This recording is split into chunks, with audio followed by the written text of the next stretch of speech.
Greetings everyone, Geekanomicon here, and this is our premiere episode on Geekanomicon. And yeah, you kind of heard the music, of which we do not own the rights to, and it is by Nerf Herder, and was created for the TV show Buffy the Vampire Slayer, which we'll get to in a moment. First, we're going to go over Geekanomicon.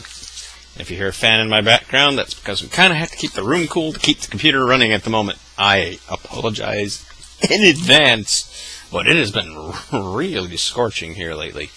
So, let me preface this by begin this by prefacing that we received a few emails on what our show was going to be about. And we didn't know that Geek and Sundry existed. We went and watched it for a little bit, about a month. We said, holy crud, this is what we were going to do. So, we scrapped our entire idea and said, alright, we need to come up with another way to do this. And that's where our new premise came in. Now, each week, we're going to have a different topic. You'll be able to realize what the topic is by the end of the week. This one's going to be kind of obvious. Not going to lie, this is going to be an obvious week. And on Saturdays, we will end with an in-depth look at the actual topic. For now, we're going to focus in on one of the things, and you can see my script as I wave it back and forth in front of Buffy the Vampire Slayer's music. Yeah, fantastic. As you can tell, we have our little mascot there, Mer. He'll be prominently featured forever in all of our videos. He is our mascot. And you'll also note that I'm shamelessly promoting my favorite bookstore right there. Shameless plug. Don't kill me now. They're not paying me for the advertisement, but I love them to death, so they get exposure. Yes, that's the Book Frog, located in Palos Verdes, right here in Southern California. So with that all being said, let's get into my topic of the day, which is Buffy the Vampire Slayer, undoubtedly. This is going to be about Buffy and how the show brought out our inner geek, and what it's continued to influence in the current medium that is our wonderful world that is Geek. The show was created by Joss Whedon and started with a movie, believe it or not, which is also now a cult classic because of the show, not because of the movie. The movie was awful. It was terrible. I don't even remember who's in it. Other than Rutger Hauer. And oh yeah, the guy from 90210. However, the show did have one of the best death scenes ever, and that's the reason I don't have it prominently shown here, but I do own it on Blu-ray, because Paul Rubin's death in that movie is one of the most over-the-top death scenes you'll ever see. If you think I'm lying, watch the movie when it's on cable or whatever for free, but watch the movie and then watch the credits. You will not be disappointed. Yes, I'm talking about Paul Rubens, who is Pee Wee Herman. Yes, he played a vampire, and his death scene is one of the best vampire death scenes of all time. Hands down. No one can argue with me on this point. Ever. Sorry. Okay. Back on subject. The show, I think, resonated with us because the creator, writer, and staff knew how to get us to watch. The characters weren't infallible, they had flaws, and they liked the stuff we like, as is the references that are constant throughout the show, references to comic books, movies, and even had geek nods here and there. In fact, in one of the final episodes of the show, several prominent cast members are sitting around a table playing Dungeons and Dragons. Coincidentally, if you like Buffy for that reason, or if you pick up the show and you haven't watched it, because let's be honest, the show's been off the air for quite some time, and there are people who probably haven't watched it. If you haven't, definitely pick it up.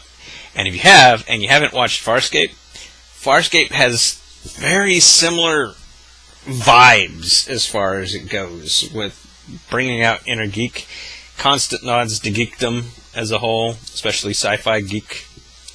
And it's just overall a great series. When I'm rewatching Buffy, I watch Farscape. But we're going to leave Farscape for another show. We do have a Farscape episode planned.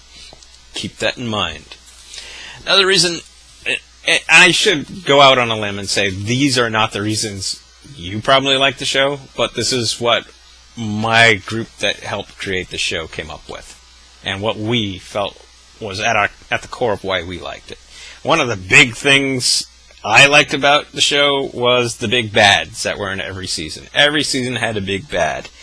And it really rang with my inner video game geek, because at the end of every level, there's a big bad that you have to defeat. At the end of every season of Buffy, we also had a big bad. And I think Joss Whedon did that intentionally.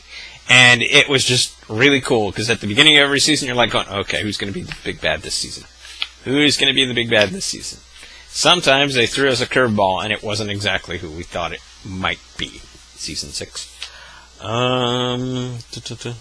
Also, there were, as with any good show, there are really cool episodes that stand out amongst from the rest of the show, which is also cool. Like Hush, The Zeppo, Once More with Feeling, which I'll get back to. They make the audience come back and see what the creators and cast and characters are going to do the next week. Now, as with all good shows, sadly, shows do come to an end. Now, Buffy isn't really over at this point, because Josh is working with Dark Horse on writing, and you'll see Season 9's first thing right up here. He's been writing, he wrote Season 8 for Dark Horse, which, it was good, and had a really shock ending to it, but it could have been, he admits now that it could have been tighter. And Season 9, he's definitely gotten back to the core of what made the show fun and good. He's got 2 series running in tandem. There's Faith and Angel and Buffy. Definitely give them both a try, because at the end of Season 8, I'm not going to spoil it here, at the end of Season 8, there's something that happens, and there's a reason Angel is with Faith and not Buffy. You just have to find out why. Yeah, but all shows do come to an end. Buffy came to an end, but she did so not by bringing down the house, which she and Spike did once, but by taking down the whole town, which was actually, I felt, a very unique way to end the show. It's basically saying goodbye to my hometown. And left me going, alright, she's saying goodbye to us and her home for 7 years.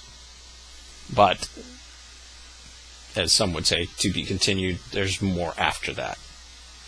After the show ended, we were left with quite a bit of talent, but before I get to the cast, let me bring up the musical episode again, Once More with Feeling. This episode, of which I own the soundtrack, I'll get to that in a minute, was a huge risk, but it was done extremely well. Many have tried to repeat it and have failed miserably. Xena! It spawned a fan-demanded CD, and I firmly believe the episode inspired Dr. Horrible's sing-along blog. It worked because the entire crew switched gears, the cast rehearsed constantly, and it was treated like a labor of love. Others have failed at this because they attempt to just slap something together for ratings and fail to come up with something unique. They don't treat it like Josh and his team treated that one episode. They treat it like, we just want ratings. Pfft, we don't care if anybody rehearses. It's going to be awful. Let's just see if we can repeat what Buffy did. No. Wrong way to approach it. And coincidentally, one geek nod aside, while we're on the subject of both geek and music, the theme song for Buffy was created by a group called Nerf Herder. And seriously, if you don't know why that attributes to being a geek, why are you watching this again? The channel's called Geekanomicon. Seriously, just go look it up. You'll get it, and then you'll if you understand at that point, just facepalm yourself for me, please. Now, on to the cast. I'm going to start with Nicholas Brendan. Well, did I mention that the Zeppo is one of my favorite episodes? I'm sorry, Nicholas. I haven't really followed much, but I do know that one of my cohorts in crime who helps create the show liked you as Kevin Lynch in Criminal Minds. That, from what I understand, you did a phenomenal job in that. We also had Allison Hannigan, Willow, who has done American Pie and is now in an extremely popular comedy called How I Met Your Mother. She also met her husband on the show, Alex Denderdorf, who played Wesley, who was also in Angel. And her husband's been on How I Met Your Mother. Sarah Michelle Gellar, of course, Buffy, who's now in Ringers on CW. She's back where she started, basically. David Boreanaz is now in Bones, extremely cool show, based off a book series, I might add. The book series is completely different from the show. James Marsters, who has evolved into...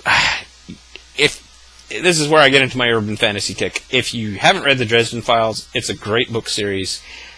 James Marsters did the first 12 books. He didn't do 13 because of scheduling conflicts, but the first 12 books, he is Harry Dresden.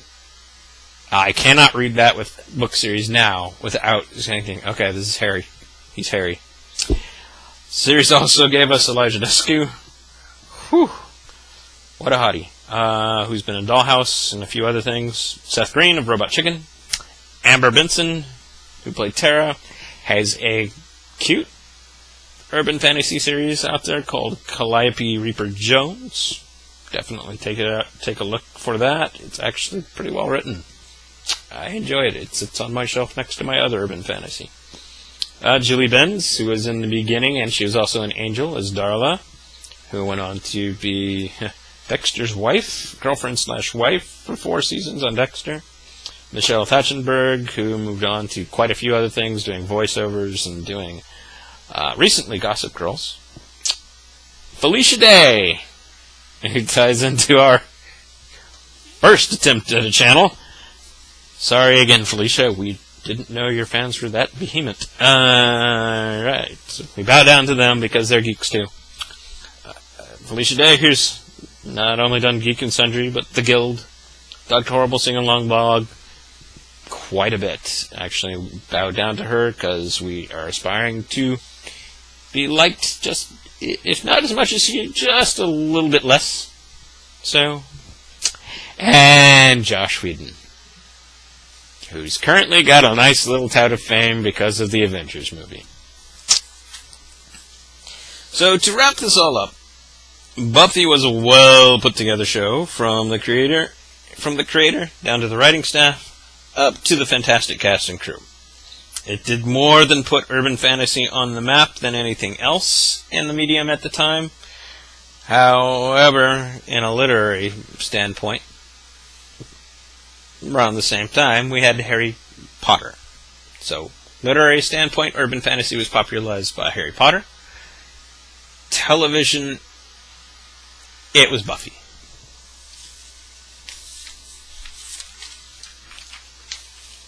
The show, I feel, will actually stand the test of time, and many who haven't seen it will watch it and take note for the same reasons that I've brought before you here today. In fact, some of them, because they're a younger generation, will watch it and then go, wait, wasn't that referenced in Buffy? When they find something that actually they referenced afterward. So they're in a rather unique standpoint. They'll actually get stuff afterward. Didn't even think of it that way. That's actually kind of cool. It'd be awesome to watch it from that viewpoint. But, alas, I've seen it too many times. And that brings me to a wrap for our premiere episode of Geekanomicon. Tomorrow, my little trend is going to continue here. And I'm going to totally blow out of the water what it is. It's not Vampire Slayers, if you haven't figured that out yet. When you hear the name of what we're going to be going over tomorrow, you'll understand. Tomorrow we're going to be going over a video game. that game being called Blood Omen: Legacy of Kain. Now it's dawning on some of you. So, yes, this has been our premiere episode. It has been remotely not rehearsed, although you can see the script fanning back and forth. It's actually just bullet points that I wanted to hit while we're doing this. I would really appreciate it if you guys, this is going to be the typical YouTube newbie thing to do. If you like the video, please push the like flag or thumbs up. If you didn't like the video, well, you're going to hurt our feelings, but go ahead and give us a thumbs down. If you don't like my voiceover acting, well, tough. It's part of what I do for a living. But, seriously, folks, we'd really appreciate your feedback on the channel. Tell us what you want to know. This one's been rough. It hasn't been edited. We're trying to do this as an unscripted show. And please subscribe if you're interested. And I promise you will not be disappointed by the week's end. And thank you for watching. I'll see everybody, as I say, on Pulagon in the very near future.